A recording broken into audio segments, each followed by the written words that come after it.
RCR presenta Integrando Perú. Análisis, entrevistas y propuestas para contribuir al desarrollo del país. Bienvenidos.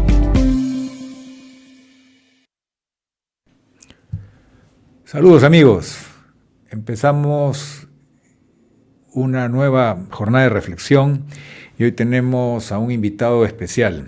Estamos hablando del economista Oliver Starr, una persona de mucha trayectoria en el sector extractivo peruano y que en los últimos tiempos ocupó un cargo muy importante como presidente de Petróleos del Perú.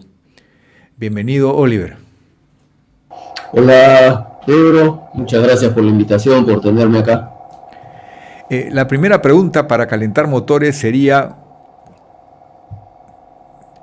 Petroperú, ¿qué tan importante es para la economía de nuestro país? Bueno, vital, ¿no? Es una empresa que es la más grande del Perú. El promedio de ventas antes del 21 fue de hasta casi 5.000 millones de dólares al año. Tuvo caídas, bajó hasta los 3.500. Entiendo, por lo que se ha podido ver en los estados financieros a la fecha, los últimos reportados a la SBS, está encaminada hacia los 4.000 otra vez. No deja de ser una empresa muy importante para el país y a nivel mundial también por el nivel de facturación, Pedro. Acabo de ver la grabación de lo de que el ministro de Economía ha declarado a los medios y ha dicho: no va a haber un salvataje, pero sí va a haber una reestructuración financiera. O sea que, en pocas palabras, que Petroperú de todas maneras necesita nuevo apoyo. ¿Qué se puede comentar al respecto? Sí, pues es la triste historia. Contigo en particular lo hemos conversado, Pedro. Esto era un poco la crónica anunciada, ¿no? Desde que yo salí y habíamos solicitado hacer mucho más allá de lo que se hizo finalmente bajo la nueva administración que asumió en diciembre. Esto ya se veía venir, ¿no? Lamentablemente no se tomó la medida más importante de todas, que era cambiar la gestión de la empresa, ¿no? Yo creo que ahí está el kit del asunto y bueno, esta forma muy diplomática y muy políticamente correcta de anunciar que va a haber reestructuración financiera, no es más que volver a estirar la mano y pedir más plata, ¿no? Se habla hasta de 2.000 millones de dólares otra vez. Entonces ahí viene una pregunta. ¿Costó mucho esfuerzo que el gobierno entendiera la magnitud del problema y la viceministra de ese entonces hizo un análisis exhaustivo de la situación de la empresa y llegó a convalidar el estado crítico y la necesidad de una ayuda, pero una ayuda condicionada a metas y logros? Ese fue el decreto de urgencia que justamente tuvo que ver con tu gestión, sí. Sí, no, disculpa. Entonces la pregunta sería: ¿no se ha cumplido ese decreto de urgencia? No, a medias, y una medias, medio como que menos de medias, ¿no? O sea, se tomó la parte donde nosotros pedimos la facilidad financiera, el último pedido de financiamiento, los famosos 1.000 millones de cash para poder pasar la época de la reestructuración y luego ya generar con propios recursos el evita necesario para cubrir deuda e intereses, ¿no? Eso se accedió a eso, pero lo que se hizo no fue completo, no se aplicó todo el plan que nosotros propusimos, que incluía, y vuelvo a lo mismo, una gestión privada, ¿no? Lamentablemente la gestión pública tiene una tara, tiene una falla de origen, y esa la hemos vivido en carne propia, Pedro.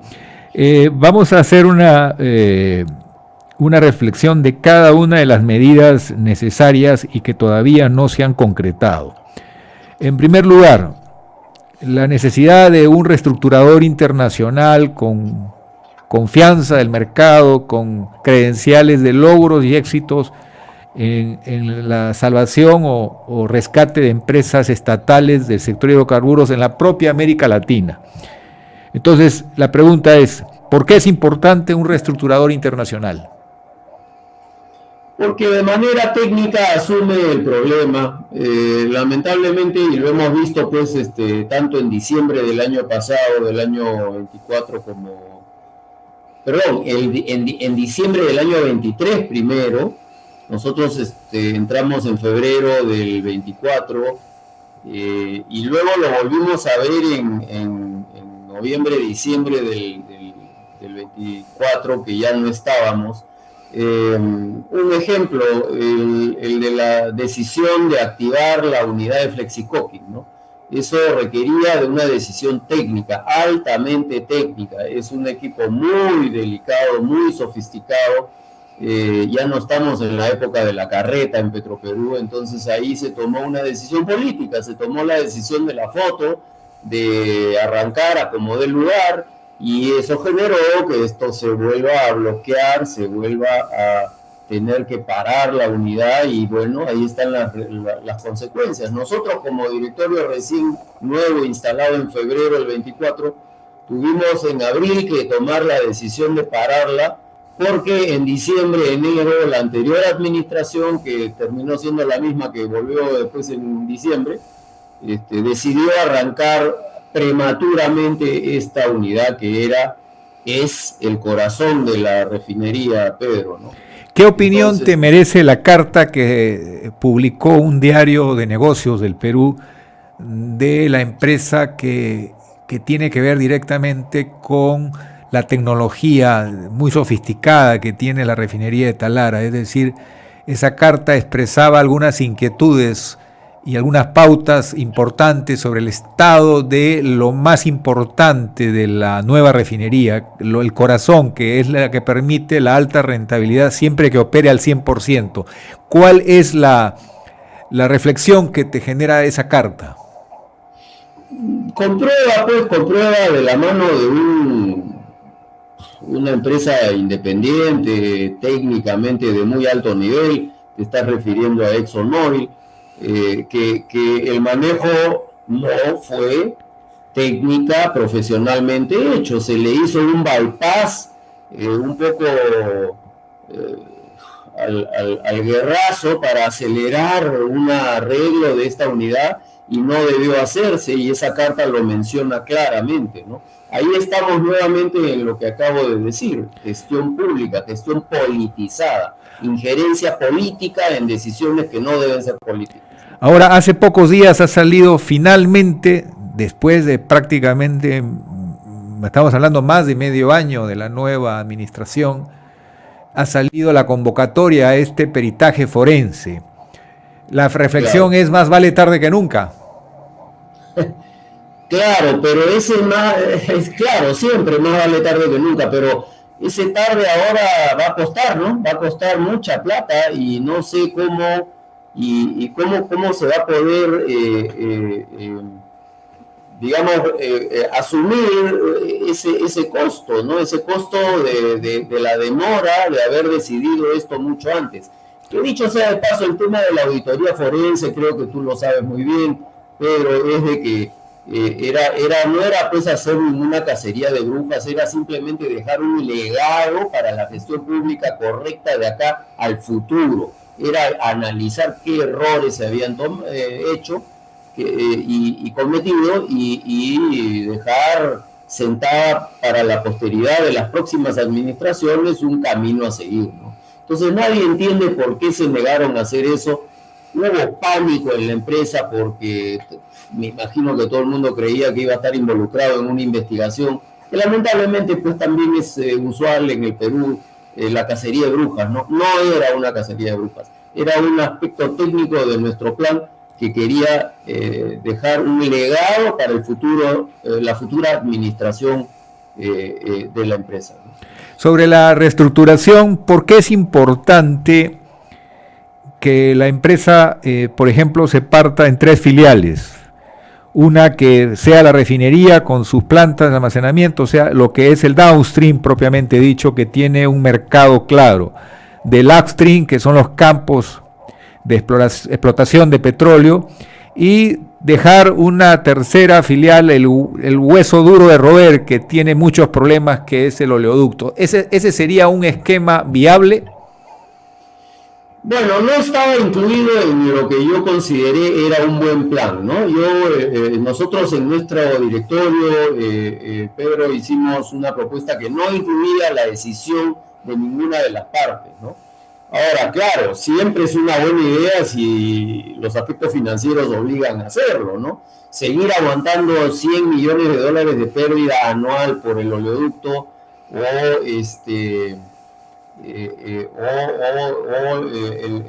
seguir aguantando las pérdidas del conjunto a veces hace más rentable, más favorable una decisión. Eso está comprobado en el mundo financiero, pero repito, nosotros no teníamos esa intención, ¿no? El tema que hay que volver a evaluar, sí, ciertamente hay que volver a evaluar. Ahora ha pasado otra vez un año y bueno, ahora hay otra vez un problema mucho más grave, ¿no? Con gastos ya acumulados nuevamente, ¿no? El problema del oleoducto, que genera 100 millones de dólares de costo anual, ¿es más un problema del Estado, del gobierno, o es un problema de la empresa? No, la empresa lo asume al 100%, o sea, es un negativo 100 todos los años, ¿no? Ya, eso es correcto, la empresa está asumiendo los costos, pero ¿la solución del problema es una tarea más de gobierno o es una tarea de la empresa? No, claro, es a medias. Hay una parte que es Estado, es el gobierno, en la parte de la seguridad. Obviamente, una empresa como Petroperú no puede ser responsable del terrorismo que se hace ahí a lo largo del tubo, desde Piura hasta Andoas y a lo largo de todo el trayecto, ¿no? Eso ya es una mafia organizada que no corresponde a Petroperú solucionar, ¿no? O sea, en pocas palabras, el Estado ha fallado porque no se garantiza la seguridad del sistema de transporte y cada sabotaje es un costo millonario, ¿es así? Millonario, exactamente. Yo no puedo estar responsable, no puedo armarme y asumir la responsabilidad estatal de la seguridad nacional, ¿no? Además que hubo una administración que tomó una decisión no muy feliz de incentivar que algunos miembros de las poblaciones cercanas se sientan estimulados a cortar el ducto para de esa manera obtener ingresos que no los obtenían de otra manera. Ese problema no fue enfrentado como correspondía. Claro.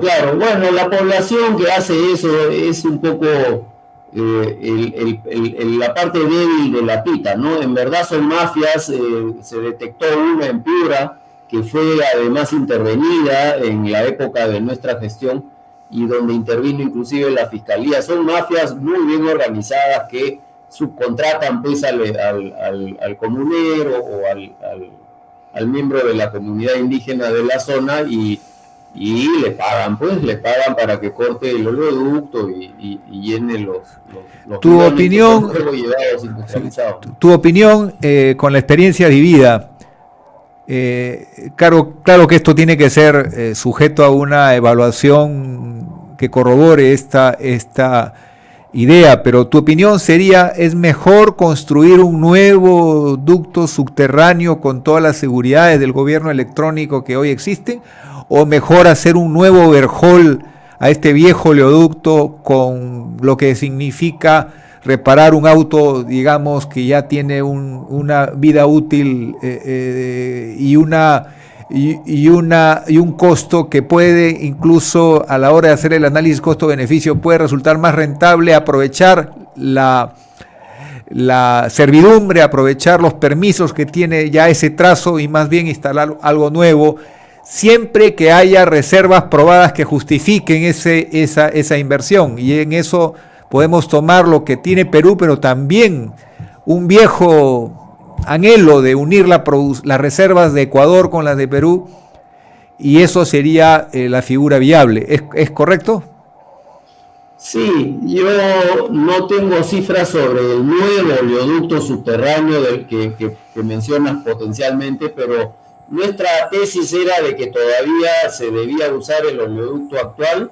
Está operativo, justamente parte de los 100 millones de dólares de pérdida anual que tiene el oleoducto, el 50% se le dedica al mantenimiento y es un mantenimiento muy profesional de todo el ducto a lo largo de todos los 1.000 kilómetros que tiene.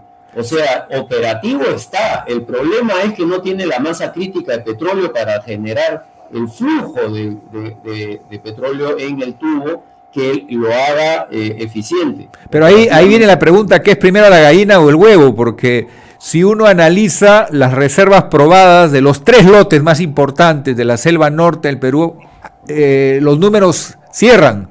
Es decir, debería haber producción suficiente. ¿Por qué no hay esa producción suficiente? Y ahí viene la gran cuestión. Las compañías han ido retirando su producción, las que existen, por no confiar en que su producto llegue al puerto de destino. ¿Es así? Tal cual, tal cual. Está en todo su derecho el concesionario del 95, por ejemplo, que produce más de 35.000 barriles día, en no querer meter su producto al ducto porque no tiene idea cuándo va a llegar a Bayóvar, ¿no? Y nosotros como Petroperú no podíamos garantizarle los días o máximo semanas que normalmente se demora ese traslado. Entonces sí, como tú bien dices, el huevo o la gallina, todo comenzaba por la seguridad operativa y eso es la razón por la cual yo lo primero que hice fue buscar al Ministerio de Defensa, ahí sí con el apoyo de la Presidente, y ir a buscar un acuerdo con las Fuerzas Armadas, cosa que lo avanzamos casi hasta el final. Estaba listo el contrato para firma. En pocas palabras, el camino de la solución está un poco en lo que mencionas, que era que el Estado se compre la tarea constitucional de dar seguridad a un activo estratégico y con esa seguridad, con esa garantía del Comando Conjunto de la Fuerza Armada, del Cuerpo de Seguridad del Estado, se podía hacer una suerte de nuevo entendimiento con los potenciales socios que son los titulares de la producción en la zona y comenzar a rescatar la producción que haga técnica y económicamente viable la aprobación de ese ducto. Yo hago la precisión, el tema de un nuevo ducto no debería ser cerrar sino hacer que opere, pero pensar en el hermano gemelo con tecnología de punta y subterráneo en la medida en que las reservas probadas del Perú en la selva norte y del Ecuador que pueden ser evacuadas por el mismo sistema lo justifican, es decir, porque creo que se cometió un error en la refinería de Talara cuando se cerró la refinería vieja, ¿no? Sí. Bueno, ese es otro elemento en esta historia triste de las pérdidas desde el año 21-22, ¿no? O sea, no debió cerrarse esa refinería vieja porque solamente se utilizó el 5% de sus instalaciones para la nueva. En realidad, allí Petroperú marcó una pérdida de mercado acelerada y que duró 3 años, ¿no? Correcto. Se debió hacer muy paulatinamente y en el tiempo. Nadie entiende por qué hubo este cierre total, que como tú bien dices hizo que se pierda una cuota de mercado importante. Ahora, una pregunta que no quiero dejar de hacer es, hay quienes con un gran desconocimiento de lo que es la realidad energética del Perú dicen, no, liquídenla, quiebrenla, desaparezcan Petroperú. ¿Es responsable esa afirmación? Yo no quiero descalificar, pero me parece que esconde un profundo desconocimiento. ¿Estás de acuerdo con el concepto? Sí, claro. O sea, nuevamente, durante mi gestión, durante nuestra gestión, nosotros descartamos la posibilidad de la quiebra o el remate o la privatización porque era poco viable y no iba a tener un impacto negativo mucho peor que buscar la reestructuración como nosotros la pensábamos hacer, que además sigue siendo un plan viable hoy, ¿no? Sí. O sea, estamos hablando, por ejemplo, los 3.000 millones de dólares de bonistas internacionales que no cobran vía comité de insolvencia del Indecopi. Estos señores, si su inversión se ve amenazada o no se honra la obligación, van a demandar al Estado peruano. Esa figura era la amenaza real si es que se optaba por un camino equivocado. ¿Es tan difícil comprender un hecho de esa naturaleza para quienes alegremente opinan que lo mejor es acabar con la empresa? Claro, es así de simple, ¿no? Había acá un riesgo reputacional, o sea, los 3.000 millones a los que tú haces referencia, una porción de 1.000 que vence el año 32 y una porción de 2.000 que vence el año 47, efectivamente, a pesar de no estar con garantía del soberano, iba a causar un impacto a través de la empresa Petroperú, que sí es de propiedad del Estado, ¿no? Ahora, durante 80% de su historia, Petroperú ha dado utilidades a los peruanos, pero hoy estamos en ese porcentaje del 20% donde no hay utilidades y se está viendo más bien la necesidad de estos apoyos, llámenle reestructuración, como ha querido llamar el ministro de Economía, o reperfilar la deuda, o como quiera llamarse, pero finalmente necesita que el Estado intervenga. Esto tiene que estar condicionado. No puede ser un cheque en blanco porque son momentos difíciles para el país donde hay muchas necesidades insatisfechas. ¿Cómo ponerle una solución a esto? Tú un poco lideraste un directorio que habló con franqueza, pero no tuviste finalmente el soporte político para hacer realidad una reestructuración como era el planteamiento. Entonces, la experiencia, ¿qué te dice? ¿Cómo condicionas que se respete el manejo técnico y transparente de una empresa que sigue en cuidados intensivos? Sí, bueno, nuevamente, primero a nuestro plan, nosotros, a diferencia de todo lo demás, pedíamos una vez más una facilidad crediticia, un reperfilamiento de la deuda, una capitalización de deudas del Estado, etcétera, todo lo que salió en el decreto de urgencia 013, pero a cambio lo que dábamos, y esto era una exigencia del MEF de ese momento, de justamente el Viceministerio de Hacienda, que a cambio teníamos que dar algo, y ese algo era, por ejemplo, cambiar la gestión de la empresa, dejar de que la manejen políticos y poner ahí a técnicos, como ya ha sido el caso en muchas empresas del mismo rubro en el mundo, Ecopetrol, por ejemplo. Nosotros hicimos esa licitación de la gestión privada, ya estaba avanzada, teníamos 9 candidatos de peso, entre los que se encontraban empresas como Boston Consulting, Álvarez y Marsal, etcétera, McKinsey, etcétera. Ellos han hecho estas reestructuraciones en cantidades industriales en todo el mundo. O sea, no era descubrir la pólvora, ¿no? Entonces al Estado le dijimos, ok, dame, pero yo te doy. Y te doy la gestión privada y me ocupo de que se cumplan los objetivos. Y teníamos una serie de hitos a lo largo de los 2 siguientes años, de acá al 27, ¿no? Ahora, entonces, si no se hizo esto, se corre el riesgo de volver a necesitar oxígeno. Este problema puede volverse un problema trascendente, grande. Dime si mi dato es incorrecto. Estamos hablando de una empresa que impacta por lo menos en 1% el Producto Bruto Interno del Perú. Y si no se le maneja de manera ordenada, puede incluso desbordar ese porcentaje. Sí, Petro vendiendo 5.000 millones al año ya es el 2% del PBI peruano, Pedro. O sea, es harto importante la empresa, ¿no?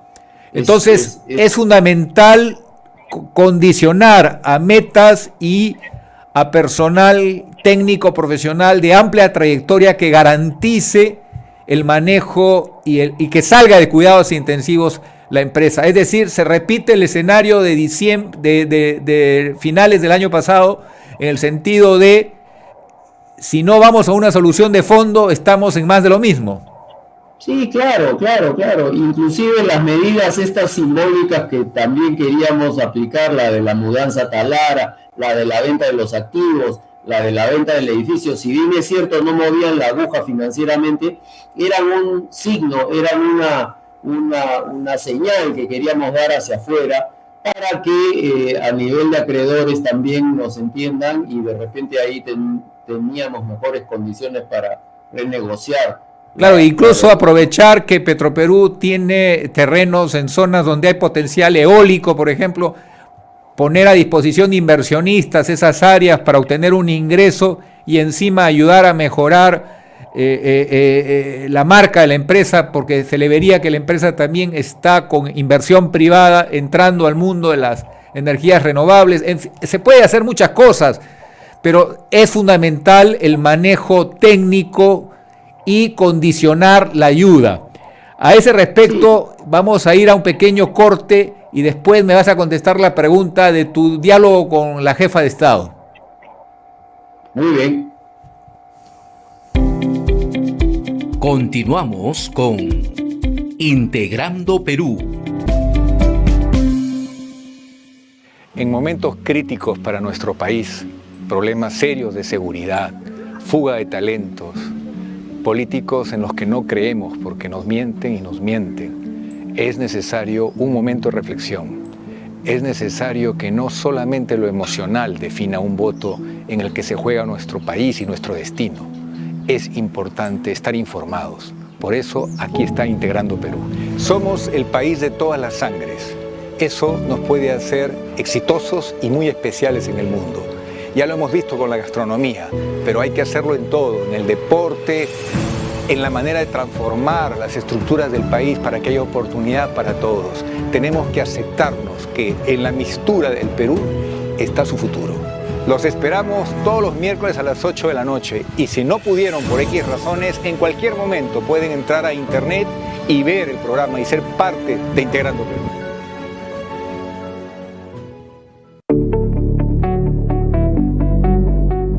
Hola, les saluda Fran Portugal para invitarlos a nuestro programa Perú 2030 por RCR, la red que comunica y une al Perú, todos los sábados a las 11 de la mañana.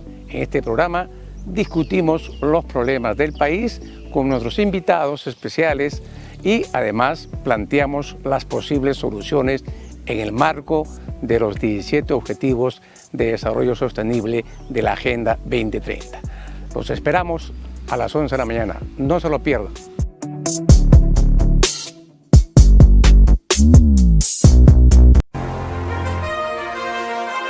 RCR, Red de Comunicación Regional, la red que comunica y une al Perú. Integramos y damos voz a las comunidades más alejadas del Perú. Más de 40 emisoras de radio, 30 estaciones de televisión y nuestras redes sociales se unen a diario con la señal de RCR. Integramos a más de 400 localidades en costa, sierra y selva. RCR, Red de Comunicación Regional, la red que comunica y une al Perú.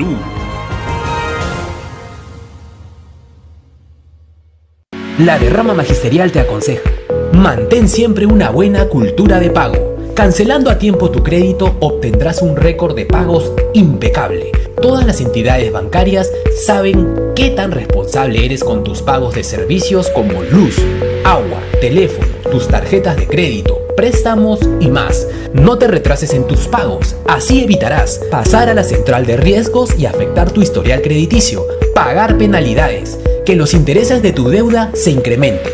No te endeudes por montos superiores al 50% de tus ingresos mensuales. Esa es una razón frecuente del incumplimiento de pago. Evalúa siempre tu capacidad de pago. ¿Qué ventajas tendrás si realizas tus pagos a tiempo? Tendrás un buen historial crediticio. Podrás solicitar un nuevo préstamo en cualquier entidad financiera, con condiciones favorables para comprar una vivienda o un vehículo, por ejemplo. podrás obtener mayores montos y un plazo adecuado a tus posibilidades de pago. Obtendrás mejores tasas de interés. Ten en cuenta tu fecha de pago y vencimiento a través de recordatorios. Lleva un cronograma o una agenda con el calendario de todos tus pagos y ponlo a la vista. Aplica y fomenta la cultura de pago y serás siempre sujeto de crédito. Derrama Magisterial, seguridad social para el maestro. Continuamos con Integrando Perú. Oliver, en tu periodo como presidente de la empresa, ¿llegaste a reunirte con la jefa de Estado? Sí, fui invitado varias veces, 2, 3 veces a Palacio para personalmente presentar el plan, ¿no? El plan que habíamos presentado ya en junio a la Junta General de Accionistas. ¿Qué pasó? ¿Qué motivó? ¿Cuál es después del tiempo transcurrido, tu reflexión? ¿Dónde se rompió la comunicación? ¿Qué fue lo que hizo que una persona que representaba un directorio que estaba haciendo lo mejor posible para solucionar un problema que ya es de conocimiento por todas las señales de mercado, por los informes que se hacen de conocimiento los bonistas internacionales, por las declaraciones del ministro hoy día, en fin? ¿Por qué se cortó la comunicación con la jefa de Estado? ¿Qué ocurrió? Puedo asumir lo que pudo haber pasado, ¿no? No tengo la certeza, pero yo creo que le escuchó a la gente equivocada, ¿no? Como he dicho por ahí en otra entrevista, alguien le sopló mal al oído, alguien le dijo que esto era todavía una refinería antigua con pernos y tornillos que se podía manejar así a la antigua, y acá, dicho sea de paso, aprovecho de decir que hay un problema generacional, ¿no? En el manejo de Petroperú. Hay que renovar, hay que rejuvenecer gente, hay muchísimos ingenieros jóvenes que ahora están relegados, que no los dejan hacer, y hay mucho viejo que sigue manejando esto. Pero bueno, al margen de eso, sí fui invitado.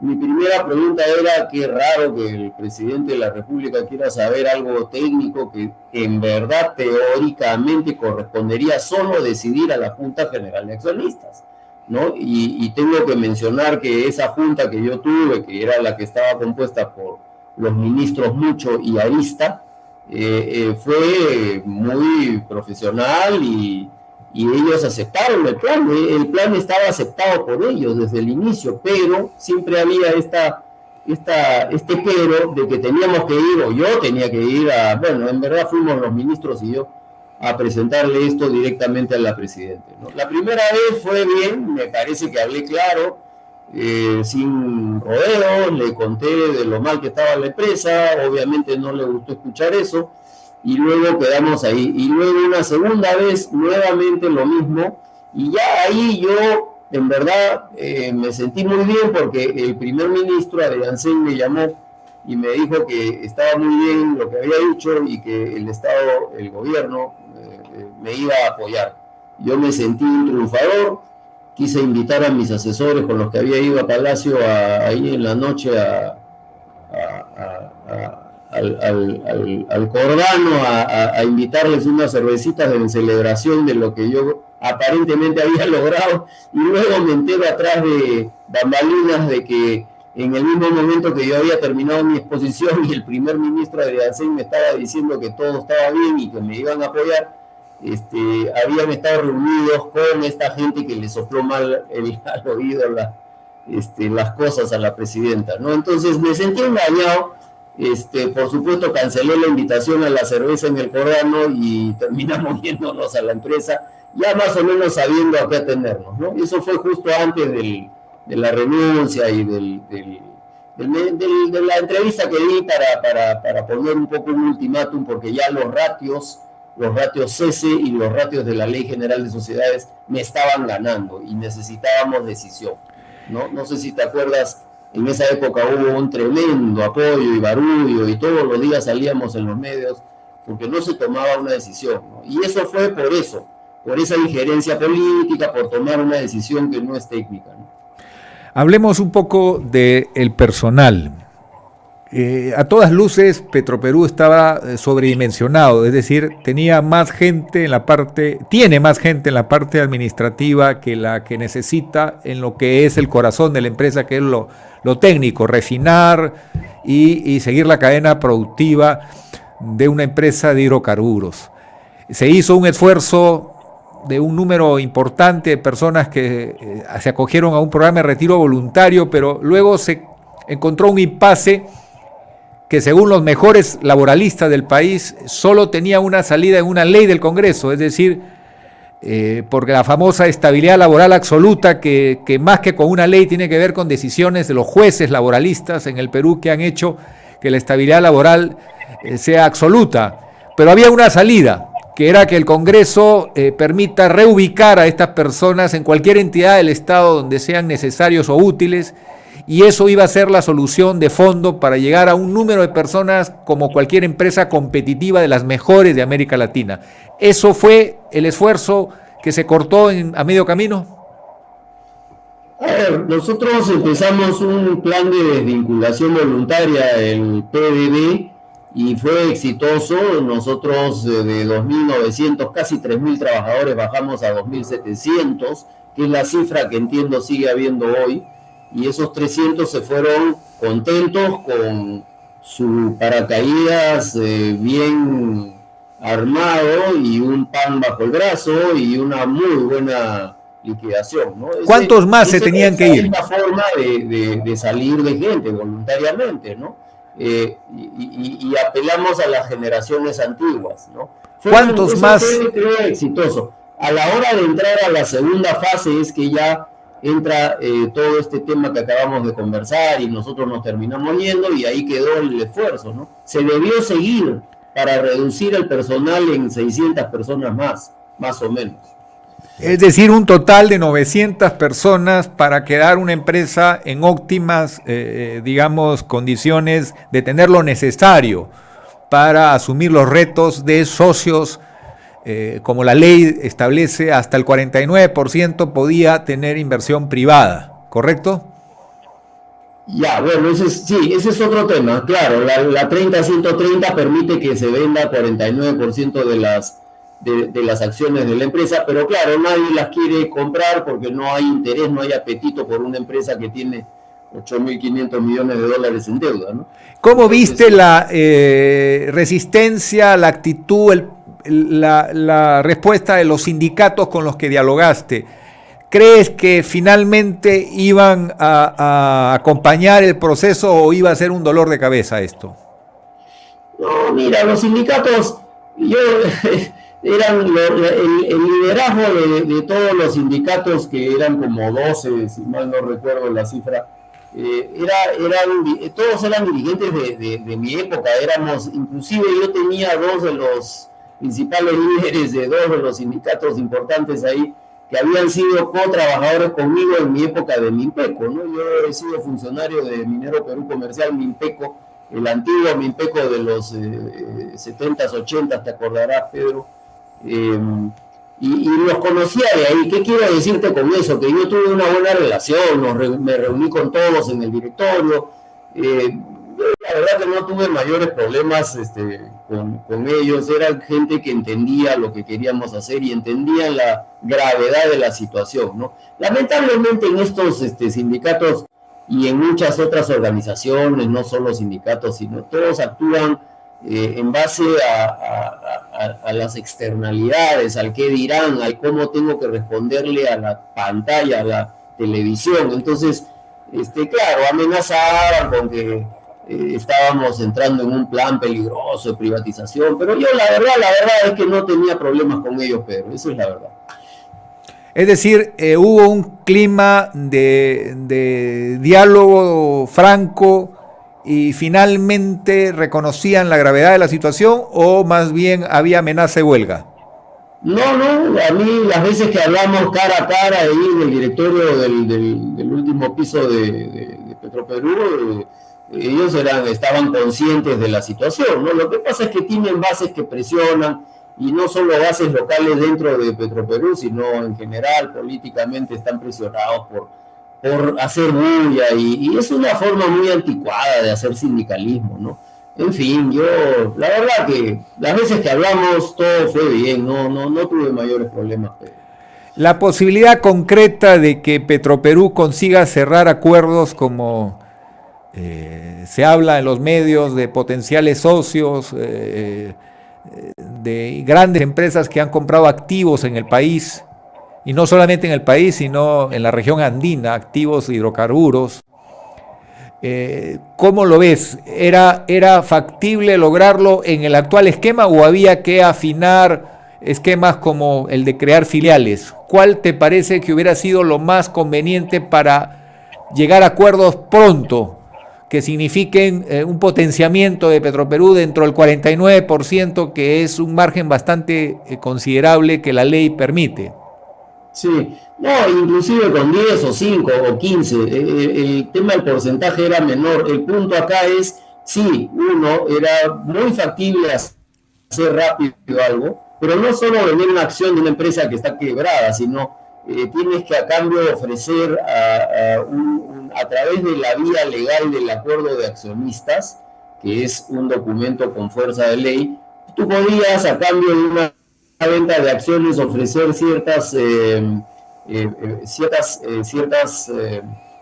derechos adicionales al de la compra normal de una acción y ser miembro de un directorio. Por ejemplo, podías a través de un acuerdo de accionistas atar esa venta a que ese nuevo accionista se convierta en el que coloque al gerente general o al gerente de operaciones o al gerente de finanzas. Entonces le das a través de este tipo de acuerdos que, repito, tienen fuerza de ley, un poder adicional dentro de la gestión, con lo cual volvemos al tema de la gestión, ¿no? Entonces el potencial comprador no solo se lleva un paquete de acciones y una copropiedad de una empresa importantísima en el mundo, sino también la gestión de la mano. Ese era el camino que yo había escogido para involucrar a los importantes jugadores del mundo en Petroperú, ¿no? Es decir, estábamos en conversaciones previas con Aramco y Exxon. Es decir, estamos hablando de que solo con el 5%, una empresa de primer nivel que está rankeada en el mundo podría ser el socio que el Perú necesita para sacar adelante Petroperú y a través de un contrato asegurar los candados para evitar el daño que hace una influencia política excesiva que perjudica a la empresa. Tal cual, una especie de contrato ley como los que ya tenemos desde los 90, ¿no? O sea, tú le das la venta del paquete de acciones va atada a un poder de gestión, eso, básicamente es eso. Y las utilidades que finalmente coronen este resultado serían en beneficio del país. Sí, por supuesto, ¿no? O sea, qué mejor que una empresa que esté funcionando bien, como tú lo has dicho. Antes del 21, la empresa aportaba con impuestos, con utilidades, con márgenes de vida bien amplios, ¿no?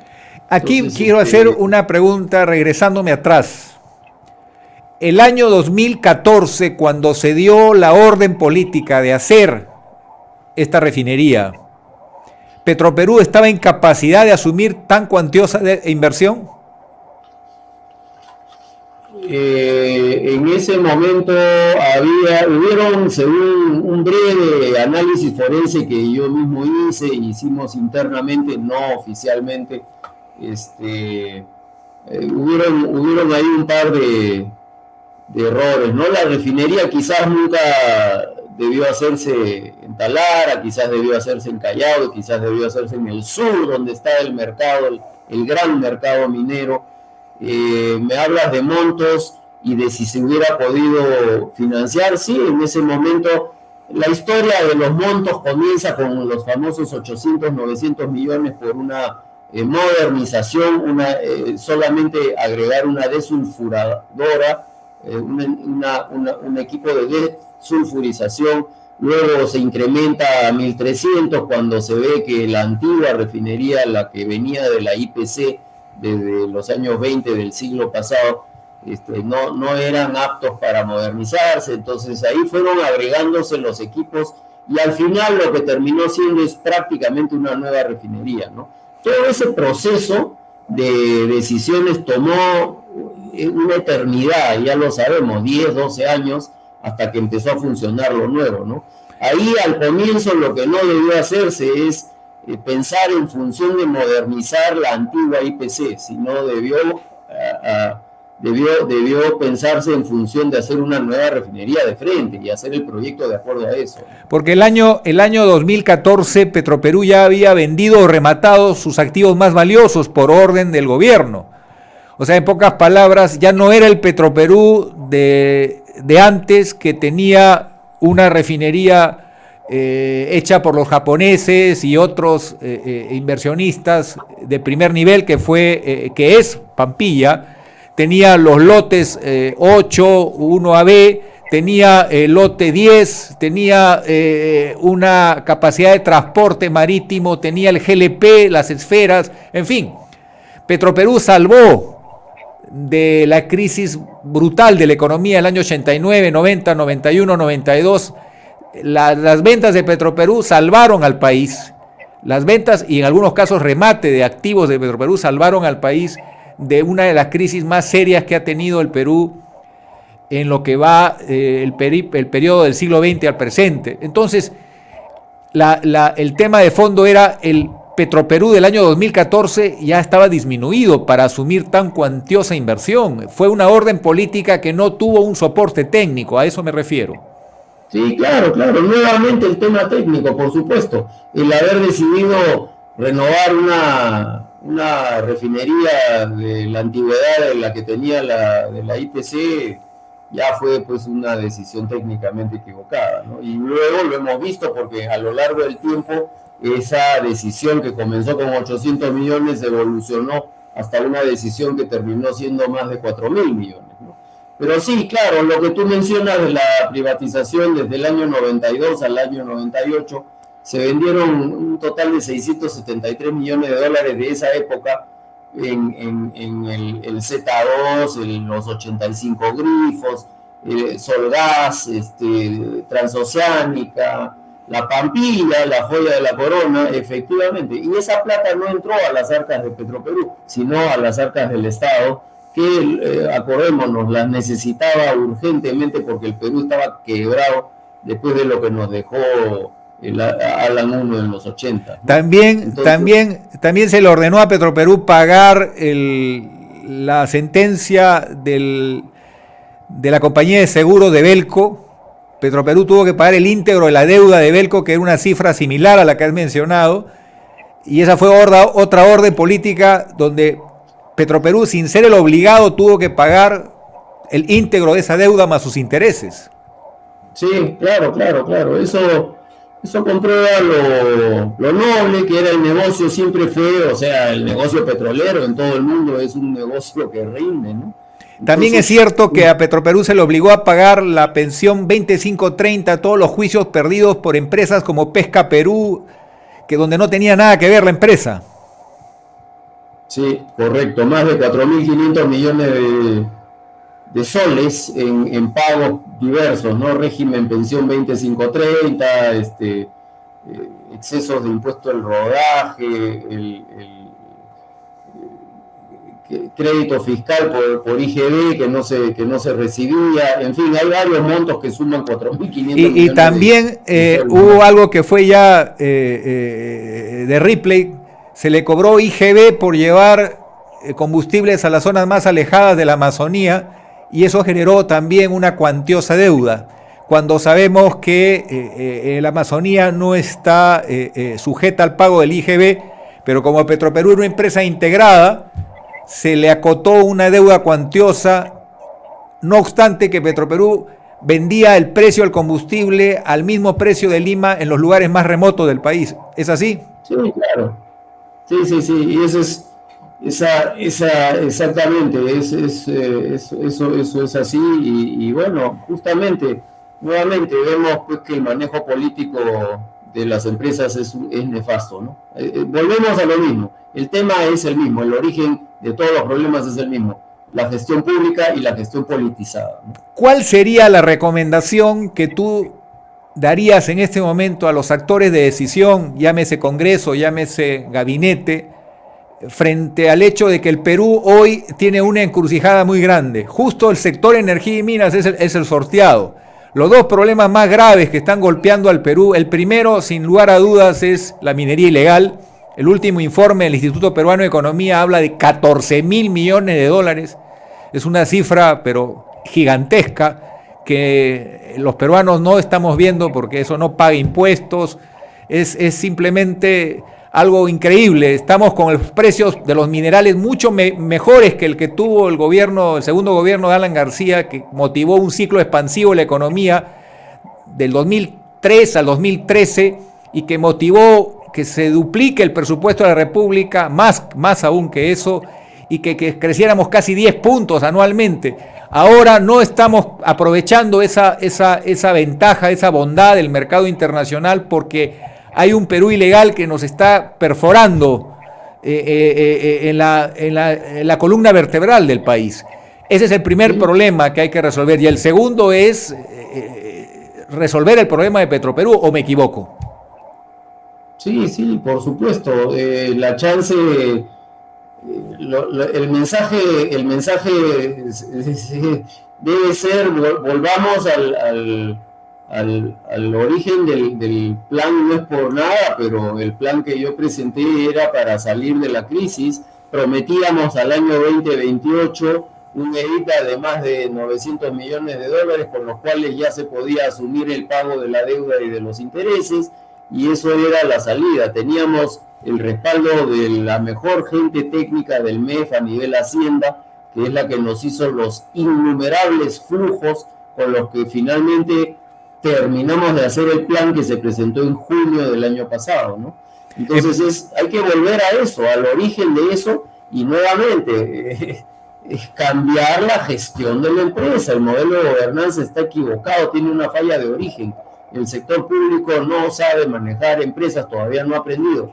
Hay ya muchas mejoras a través de las empresas que sí están funcionando, pero en Petroperú no es el caso. Sigue siendo un bocado apetecido por los políticos.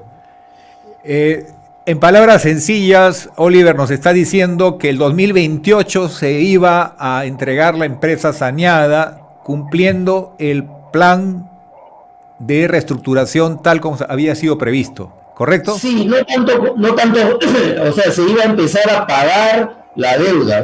Ya no pedirle al Estado más recursos. La empresa podía sola con sus problemas. No tenía que estar estirando la mano como lo estaba haciendo en los últimos 5 años, ¿no?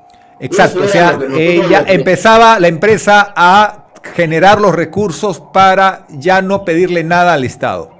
Así es, pero había que ajustarse el cinturón y había que dar su parte, La actual administración nunca quiso dar su parte, creyó que esto era pues el paraíso y que la empresa era tan noble que iba a aguantar todo lo que se vino después, y no es así. Tienes que ajustarte el cinturón. Las cosas buenas, las cosas importantes se hacen con esfuerzo y con los mejores médicos, porque no podemos mantener a un paciente en cuidados intensivos tanto tiempo. Así es. Ese es el problema. Está en cuidados intensivos ya con 5 o 6 años. Eso es demasiado. Si no se hace algo ya, esto ya ahora sí no va a haber una situación irreversible, ¿no? Que nadie quiere. Oliver, muchas gracias por este diálogo tan franco, y creo que está orientando a la opinión pública y está sirviendo a quienes tienen hoy la responsabilidad y las decisiones que espero sean en beneficio del futuro del Perú. Muchas gracias. Gracias a ustedes, gracias a ti, Pedro. Hasta luego. Hemos presentado Integrando Perú. Retornamos en nuestra próxima edición con más entrevistas y el análisis para contribuir al desarrollo de nuestro país.